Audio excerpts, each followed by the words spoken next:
Sveiki. Čia Lietuvos universitetų atvira žinių lyga lyderiai.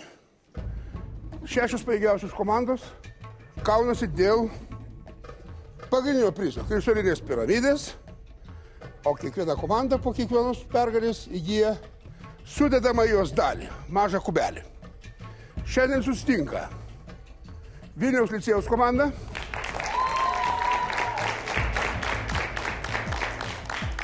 ir Mykolo Riomerio universiteto komanda. Sveiki, esu Žygimantas, Vilniaus licėjaus 11-okas, domiuosi socialiniais mokslais. Labadiena, esu Saulius Jurkevičius, Vilniaus licėjaus direktorius, istorijos mokytojas, domiuosi bendruoju pažinimu. Sveiki, esu Edvilė, Vilniaus licėjaus 10-okė, savo ateitį sieju su politikos mokslais. Labas vakaras, aš Rugilė, licėjaus 3-okė ir kol kas rodos mano kelias biochemija. Esu Jonas, baigiau Vilniaus licėjų ir tarptautinių santykių bei politikos mokslų institutą. Šiuo metu dirbu vyriausybėje, myliu Lietuvą ir tikiu jos sėkme. Labas vakaras, esu Justinas Žilinskas, Mykolo Riomerio universiteto dėstytojas. Domiuosi istorija, literatūra ir klasikinių filmų afišomis. Labas vakaras, esu Marius Laurinaitis, Mykolo Riomerio universiteto bankininkystės ir investicijų katedros lektorius, domiuosi negrynaisiais pinigais. Labą vakarą, Mindaugas Buckiūnas, komandos kapitonas, teisės studentas, vis dar domiuosi istorija. Labas vakaras, esu Tomas Girdenis, dirbu Mykolo Riomerio universitete dėstytoju.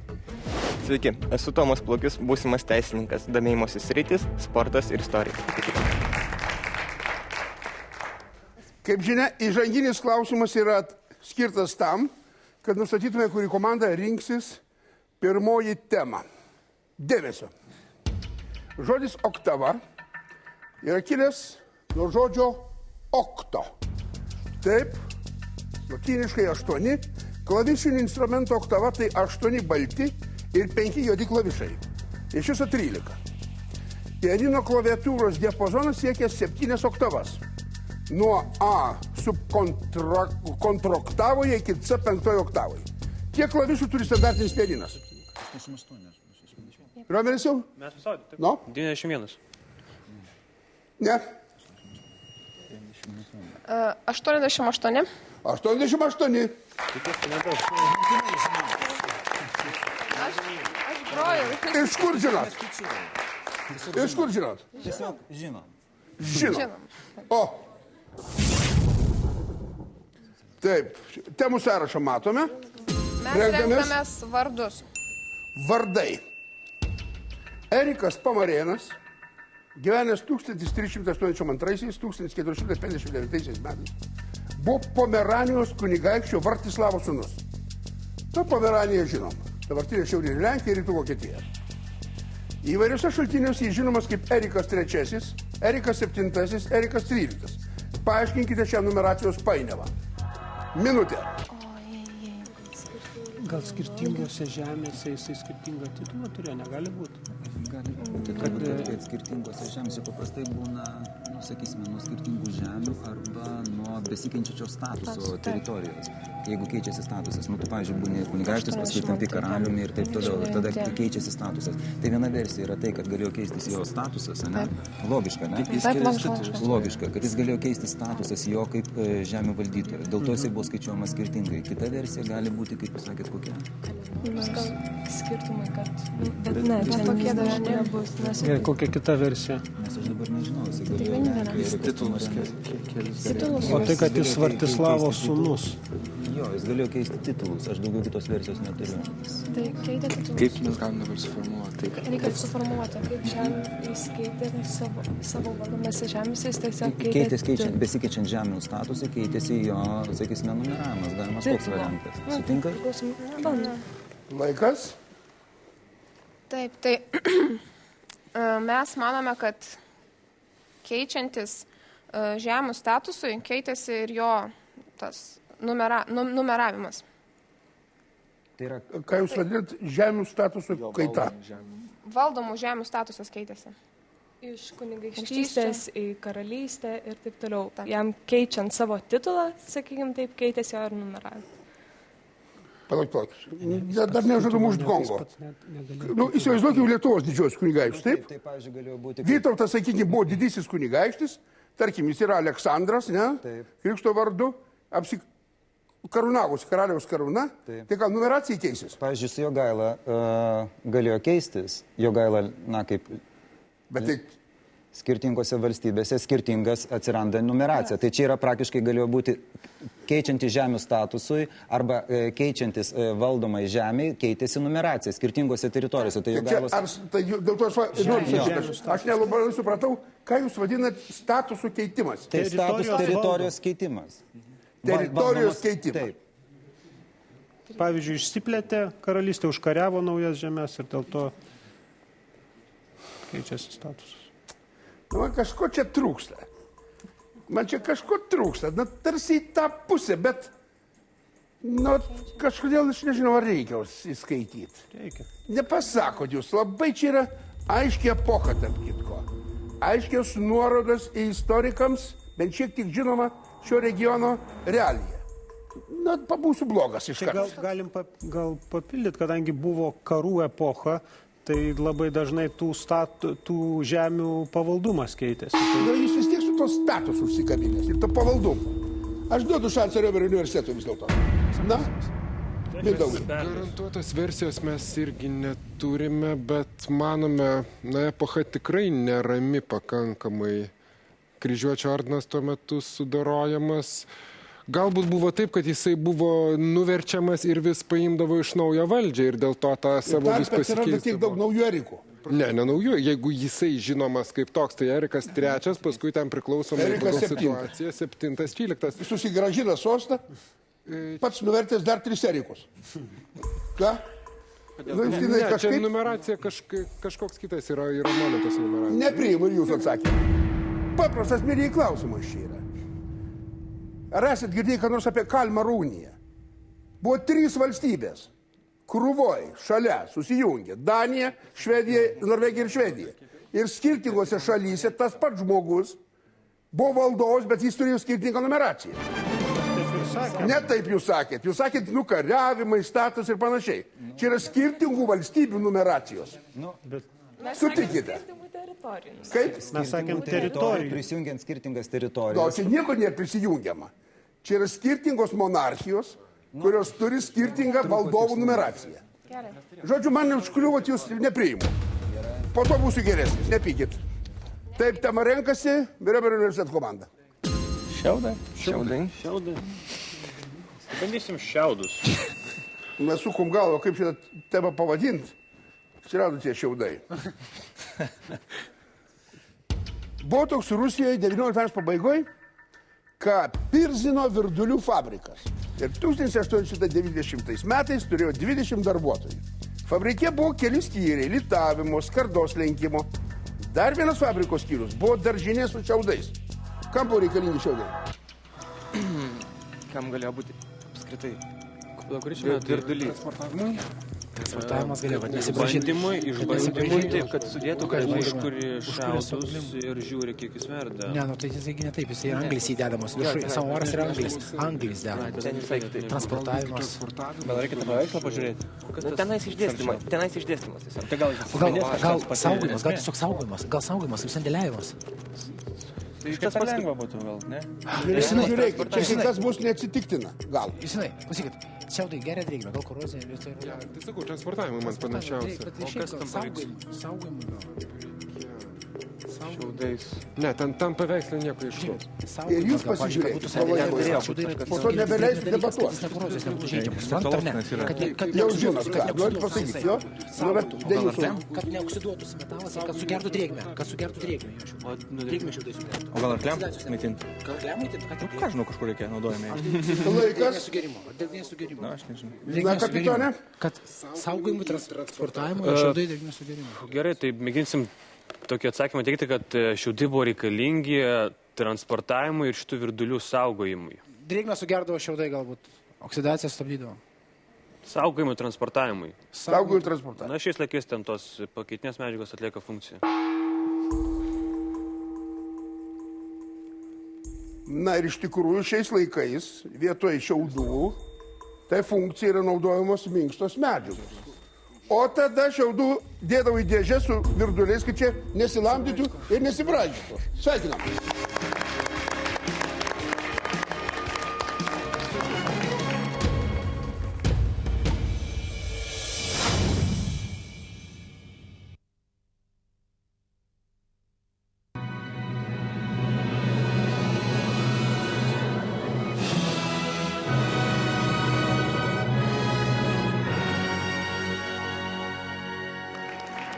Taip, tema renkasi licėjaus komanda. Mes renkame salą. Na, čia jaunimui pats tas. Pirmas – Finikija. Antras – Kartagina. Trečias – Romos imperija. Ketvirtas – Vandalai. Penktas – Gotai. Šeštas – Bizantijos imperija. Septintas – Arabai. Aštuntas – Normanai. Devintas – Sicilijos karalystė. 10 – Aragono karalystė. 11 – Švento Jono riteriai. 12 – Prancūzija. 13 – Didžioji Britanija. 14 – X. Kas tas X dabar valdantį salą?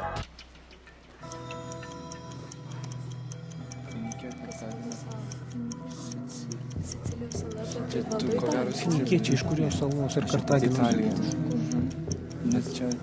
Nes Sicilijoje buvo tikrai Bizantija, tikrai buvo Arabai, tikrai buvo Normanai. Kartagina buvo įsikėlusi, turbūt Finikija irgi turėjo. Aragono karalystė, Švento Jono. Arba čia pasakyti, Malta. Malta. Ne, kas valdo. Malta gali. Kas? Palaukit. Švento Jono Prancūzija. Ta sala gali būti Malta ir dabar valdo maltiečiai, palaukit. Ne, Malta yra nepriklausoma valstybė. Nu tai kas dabar valdo? Aš girdėjau, kad sala. Rodos saloje irgi buvo Švento Jono riteriai. Kodėl jaunimo?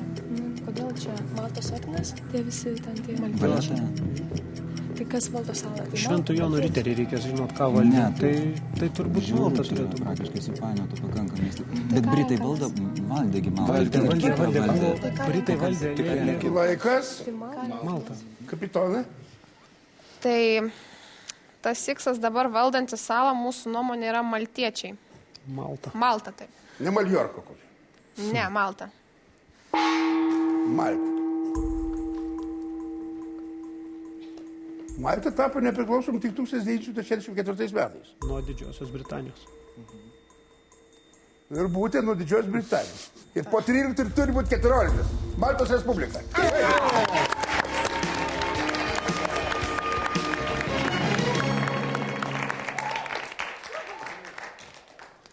Išlygina rezultatą.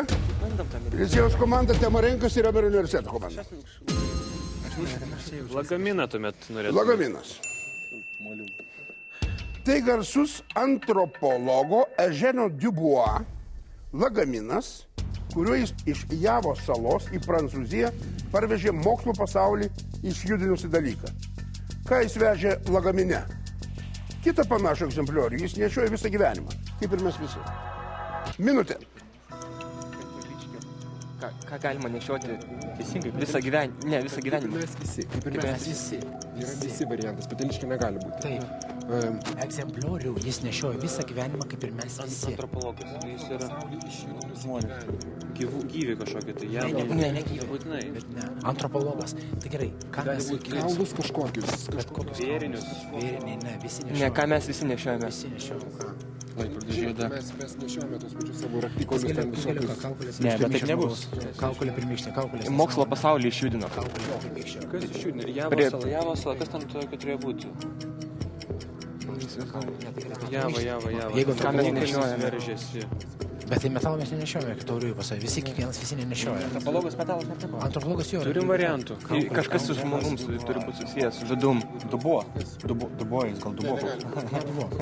Ką jis parvežė Javos salos? Kaukolė. Tai neturim variantų jokio. Peteliškė? Ne. O tai kad nėra, kad daugiau ką. Minutė. Nepeteliškė. Kaukolė. Pirmykščių žmogaus kaukolė. Mes galva. Tikrai prisipažinsim, kažkokio gero variantų neradom. Sakykim, tebūnė atsakymas kaukolė. Žmogišką kaukolę turime tam. Prieš istorinę. Prieš istorinę kaukolę. Kita panašu, bet... Bet visi mes nešiojam. Specialiai Eugènas Dubois vyko dėl to daikto. Ir jis įvyko į Indoneziją. Ir ten atrado Homo erectus, stačiojo žmogaus kaukolę. Sveikinu.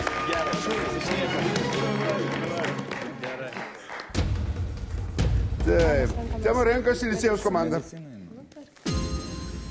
Tai licėjaus komanda renkasi mediciną. Klausimas atkeliavo pas mus iš projekto Šlovės laboratorija.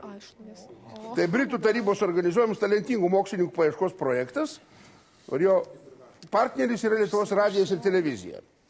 Klausimo autorius yra Andrius Ivanovas, dėkingi jam. Egzistuoja daug įvairių tradicinių ir netradicinių gydymo formų. Vienas tokių yra hipoterapija. Kas tai yra? Žiūrėkit, yra sumažinimas. Arba hipoterapija yra hipologija, Arba arkliai, arba begemotai, kas nors tokio. Hipopotamas yra jūrų šitas begemotai. Begemotas yra jūrų. Čia yra su arkliais, manos. Arkliai. Tai arba judinėjimą. Ne, tai palaukit, dar, manau, gydoma. Ne, kas, o kuo? Arkliais. Judinėjant arklių gydoma, sakysime, palaukit, kuo gydoma. Judinėjimus. Ar reikia vardinti, kad arklius? Reikia, nes būtina, čia yra privaloma. Nes, žiūrėkite, nes hipopotamas, kiek aš žinau, yra susideda jūrų, upių arklys. Jo, hipodromas. Nes hipodromas, viskas labai paprasta čia. Viskas, šitą versiją galutinai mane įtikina. Tai jau mes sustatėme. Ką jums sakyti? Tai judinėjimo arkliais. Prašom. Tai hipoterapija, mūsų nuomonė, yra gydoma jodinėjimu arkliais.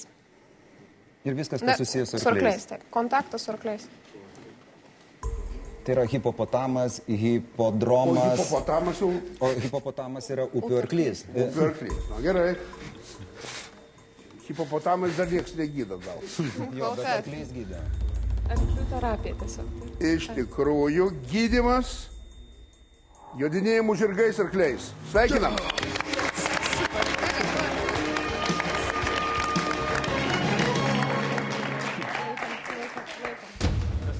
Taip, dabar renkasi Riomerio universiteto komanda.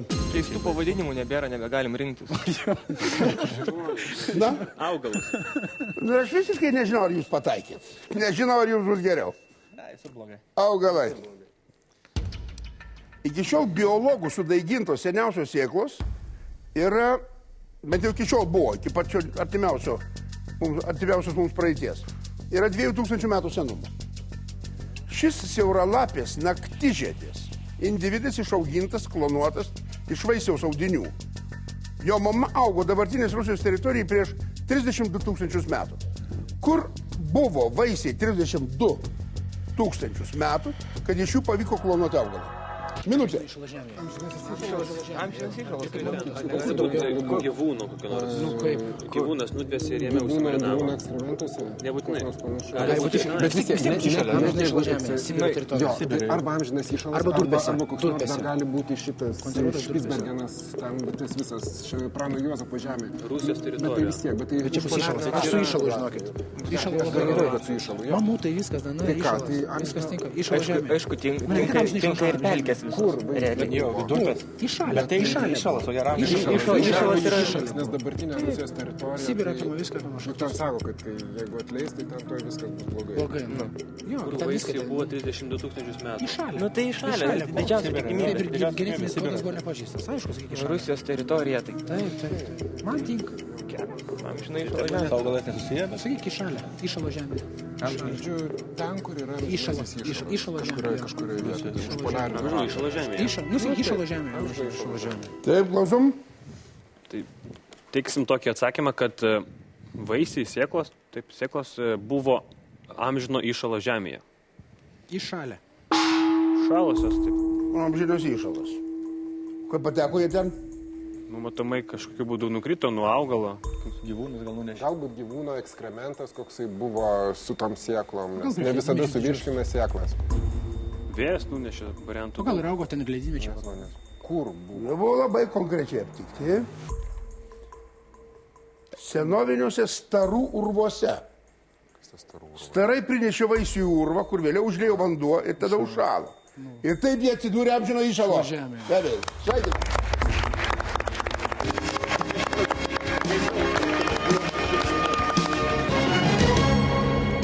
Taip, licėjaus komanda. Renkame skaičius. Galvosūkio pasaulio klausimus. Klausimų autorius Evaldas Augutis. Autoriui galvosūkio pasaulio skiria prizą. Dėmesio. Skaičius 1 su 100 nulių turi savitą pavadinimą. Kokią praktinę reikšmę įgavo šis skaičius 1988-aisiais? Tai pasakykit, mes turime minutę, vis tiek šiandien. Ne, bet tiesiog nėra kur tiksliai. Aš sugirdėjęs, kad paaiškinsi. Taip, gerai, tvarkuoju, važiuojam. O kodėl 98-aisiais? Oho, 13 sekundė, prašom. Taip, tai atsakinėja Žygimantas. Žygimantas jau staigiai, net Katrynės nepritrauko. Pristabdėm dar. Taigi mes manome, kad šitas skaičius tiesiog tapo Google kompanijos pavadinimu 98 metais, nes būtent tada buvo įkurta ši kompanija. Ir tas skaičius yra Google.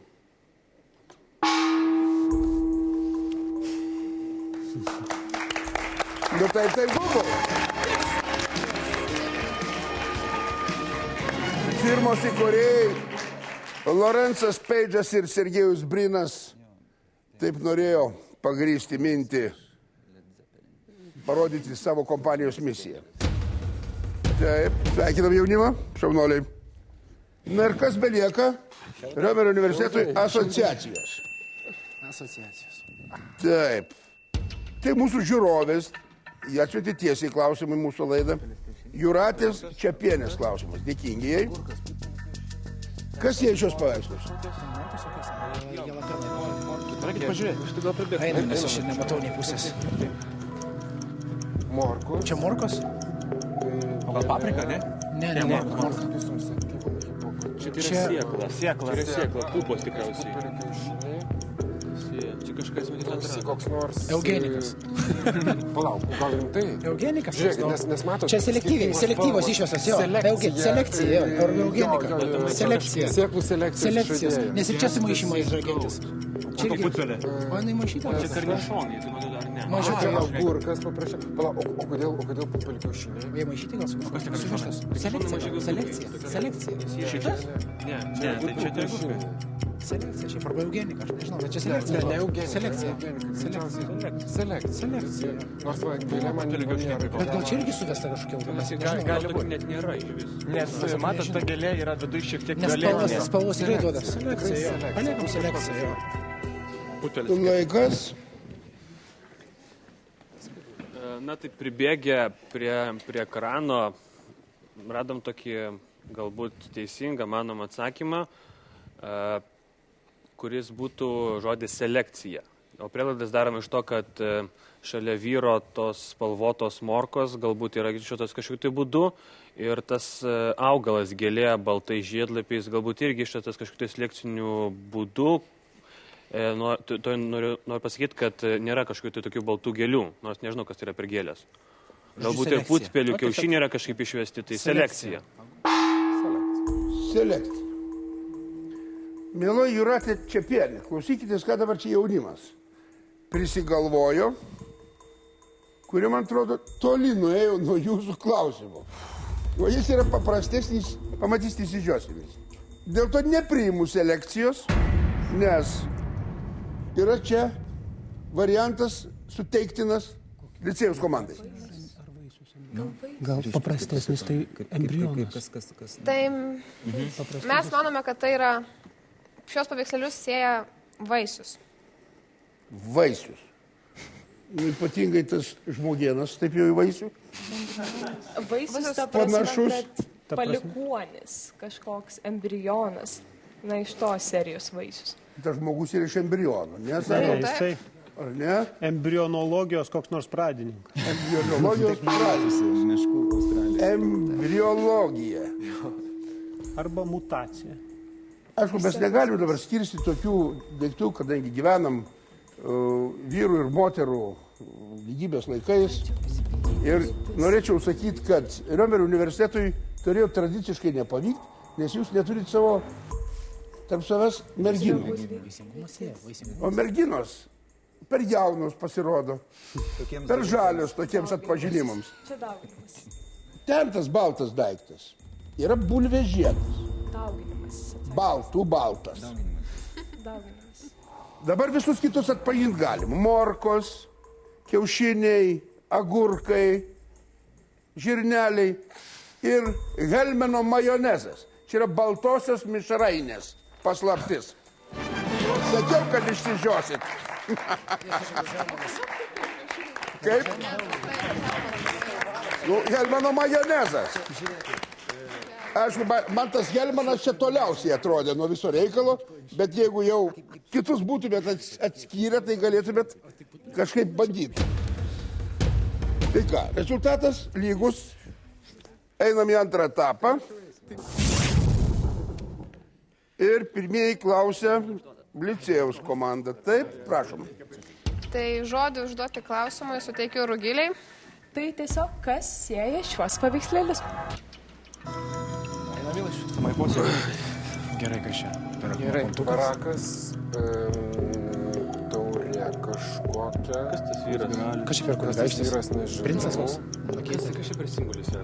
Čia Maltos ordinas? Ne Maltos ordinas. Ne, Maltos yra kitur. Monstrancija, ar ne? Salė. O kas šitas? Akmuo. Čia gal neteismo, čia salė kažkaip primena. Ne, čia net... Panašu. Prancūzijos. Gal šventasis Gralis, ne? Čia į Gralį, aš irgi. Gralis?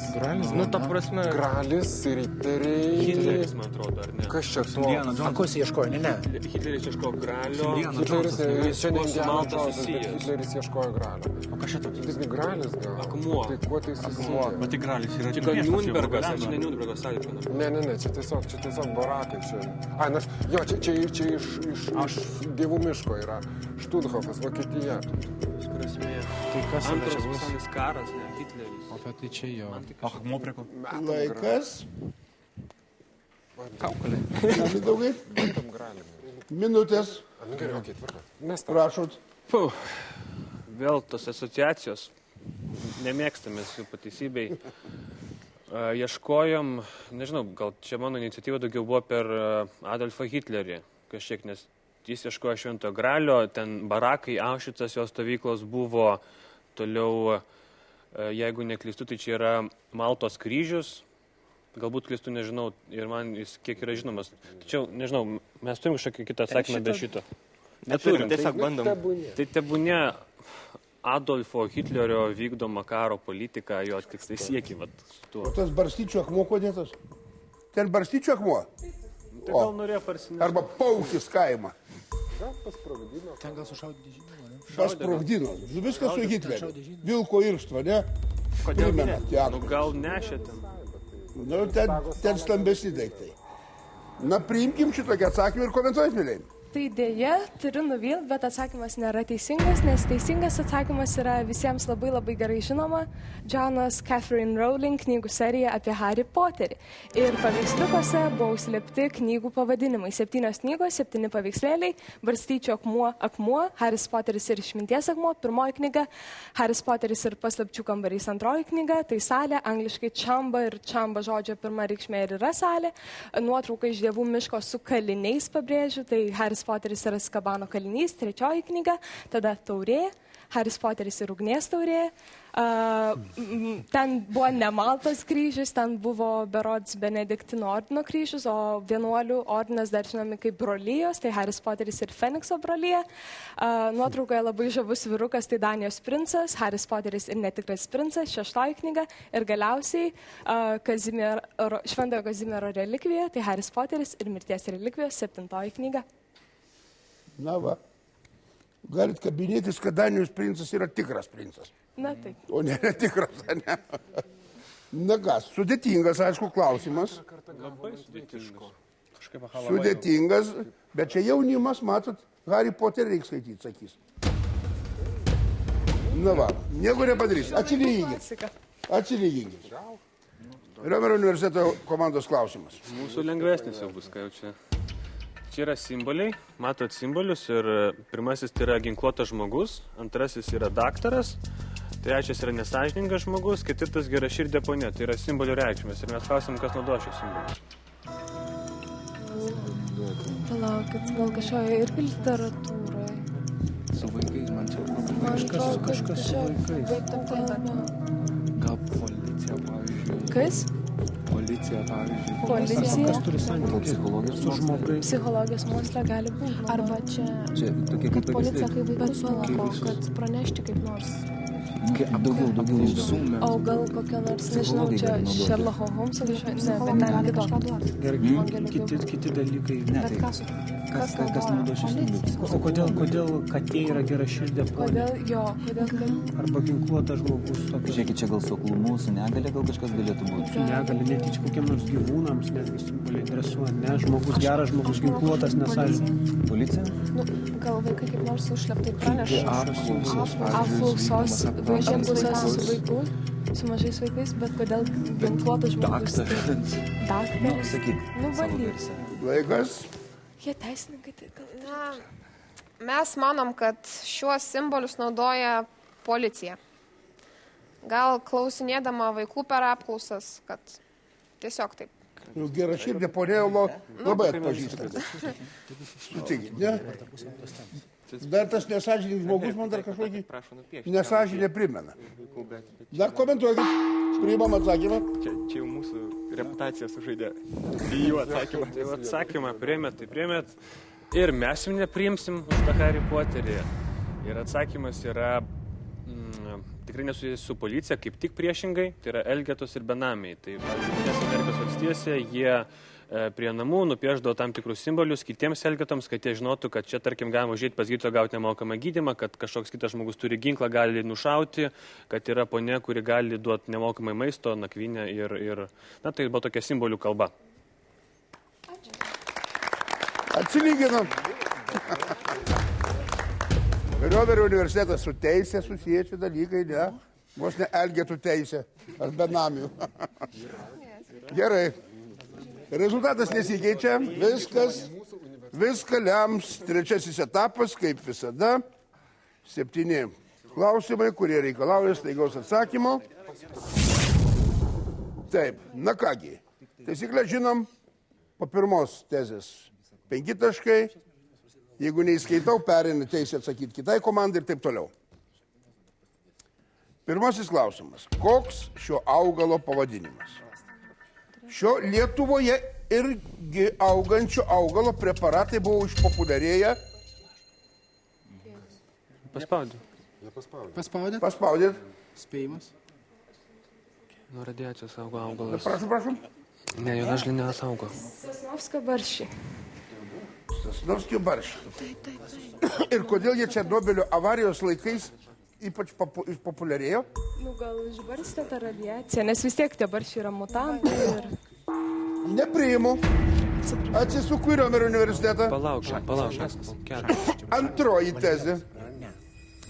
Išvesta nemažai šio dvinamio kaulovaisinio krūmo veislių.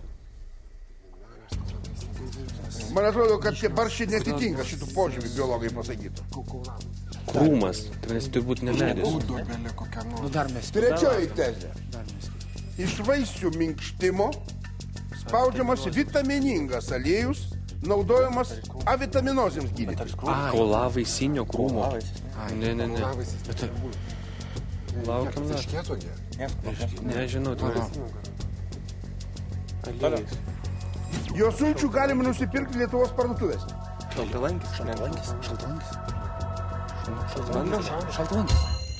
Nes aš daugiau nieko nesugalvoju. Aliejus, sultis. Šaltalankis. Šaltalankis. Sultis, likeris ir drebučiai iš jo atrodo taip. Geltonai? Jo, šaltalankis. Taip, ir tai yra šaltalankis. Sveikinam. Po ketvirto teiginio 2 taškai.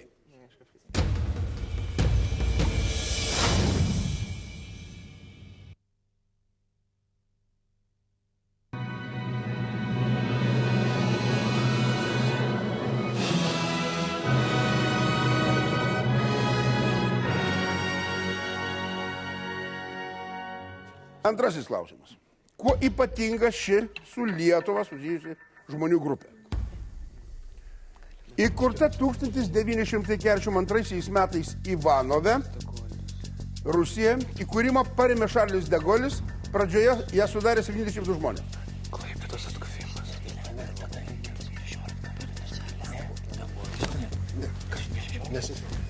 Po antro pasaulinio karo jie egzistuoja Prancūzijoje. Jie seniau buvo. Kas? Jie seniau buvo. Pradinis pavadinimas susijęs su kažkada vikingų užkariautų pusiasaliu. Licėjus? Spėjom, Normanų legionas. Normanų legionas. Kas čia per legionas? Palaukiam. Normandijos, jo, taip. Kažkas šiek tiek kitaip. Nepriimu, iškart norėjau. Nu, prašau. Eskadrilė Normandija. Bet ten Lenkai. Eskadrilė Normandija. Taip. Pusė žodžio trūksta. Aviacijos eskadrilė. Eskadrilė savaime yra aviacijos. Eskadrilė Normandija. Atsisuku dabar jau licėjų. Laukiam vieno teiginio. Tada toliau skaitau. 1944 metais, lapkričio mėnesį, pavadinimą papildė vienas iš Lietuvos hidronimų. Spaudžia dabar, visiems leidžiu. Mes paspaudėme. Taigi mūsų eilė. Pereina. Buvo du neteisingi. Profesorius leido. Bet mūsų eilė. Ne, aš specialiai pasakiau. Dabar leidžiu abiems spaudžiu. Mes paspaudėm. Aš leidau abiems spaudžiu. Bet tai teisingai. Dar kas. Nu gerai, dabar šiuo atveju išimtis buvo, nes abiems sąlygos buvo vienodos, sutikit. Gerai, viskas. Justinai. Trūko pusė žodžių.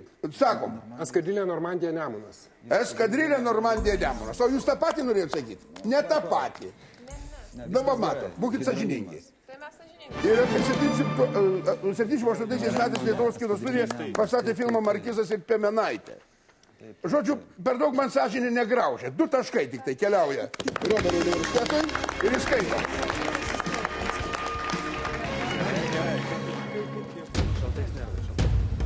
Trečiasis klausimas. Koks tai įtaisas? Oficialiai priskiriamas mediniams, nors jame visai nėra medienos. Įtaisas čia nėra. Buvo ir yra populiarus kariniuose džiazo ir klasikiniuose orkestruose. Mes. Na, Fleita. o ir ne fleita. Dabar atsisukam į juos. Norit naujo teiginio, norit? Nenorit, spaudžiat. Na? Saksofonas. Saksofonas. Jį sukūrė belgas Adolfas. Taip, tai saksofonas.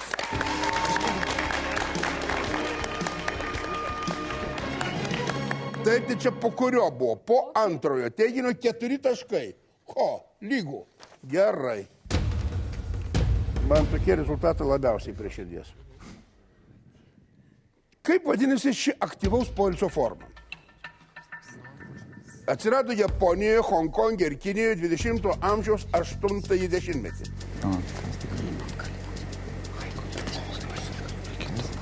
Jie besidomintis neretai kelia rūpesčių policijai.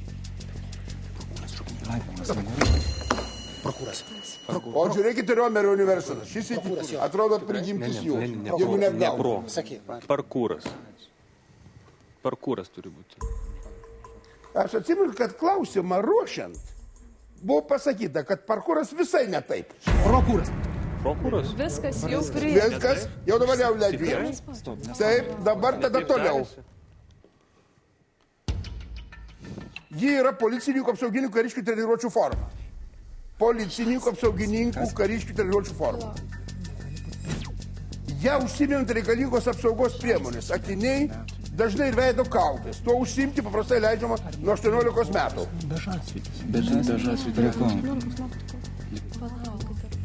Naudojamos suspaustos dujos ar elektra. Ištobulinėjai, kur šaudo. Yra balazeriai, šaudo ar bandu. Nu tai bandom. Naudojami smulkūs rutuliukai, kurių skersmuo 6x8. Na? Dažasvidis. Ne. Tikrai ne. Turėtų būt mum. Paintballas arba dažasvidis. O dažasvidžio irgi neįskaitau. O tada perdodu. Šraikbolas. Ne, Šratasvidis. Šratasvidis. Taškas Kirilio Romerio universitetui. Nes šratasvidžio ginklai yra išvaizdai identiški realiems ginklams, o dažasvidžio mažai. Šis iki pražiopsojat licėjus. Taip, bet dar turiu 3 klausimus. Nepanikuokit.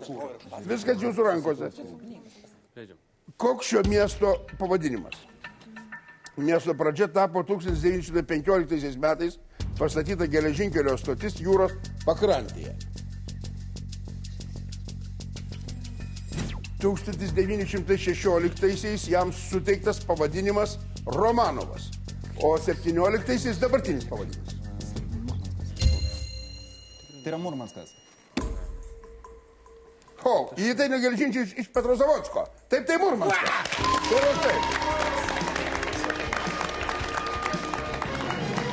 Iš kur taip staigiai ant Murmanskų žemė? Domiuosi politiniu gyvenimu Lietuvos. Ir Murmanskas yra? Susijęs su tam tikrom politiniam grupuotėm. Tiesiog gerai. Licėjus persveria.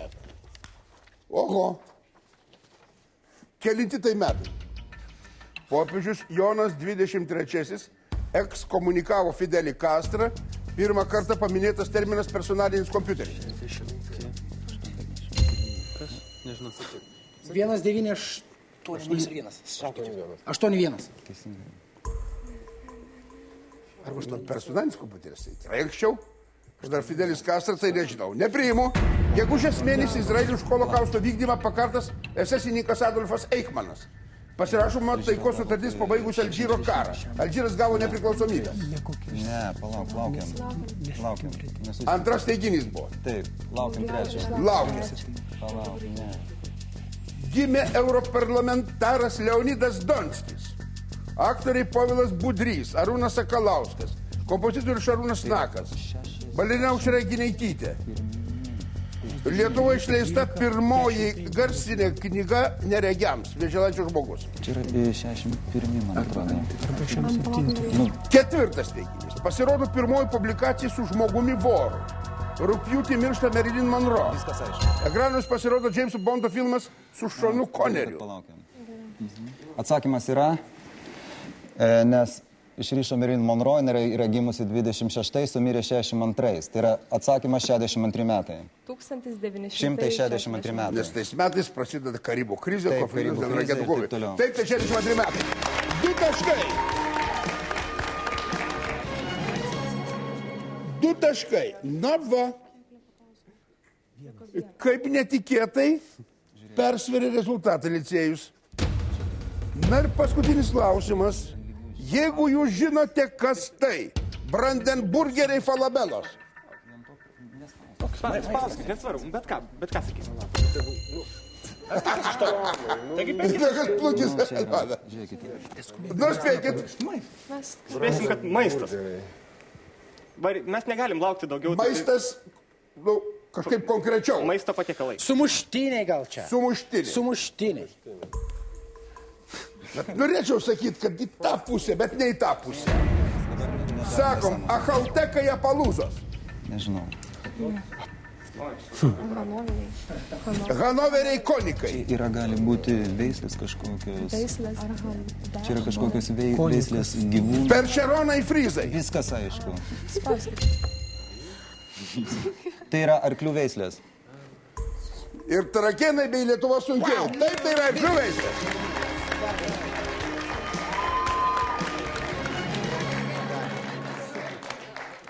Na va, žiūrėkit ant greitųjų klausimų. Mažiausiai patyrusių komanda, licėjaus komanda, aplenkė senbuvius. Finišo tiesioji, galim sakyti. Iki to Mindaugo komanda lošė gerai. Na ką darysi? Kviečiu kapitoną, licėjaus komandos.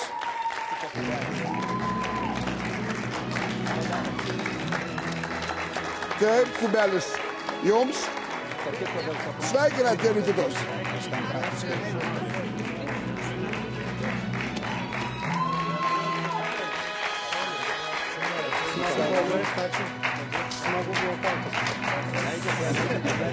Ačiū.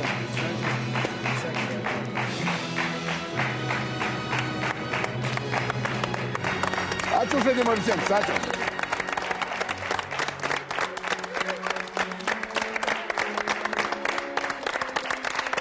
Atkakliai buvo, ne? Atkaklių buvo.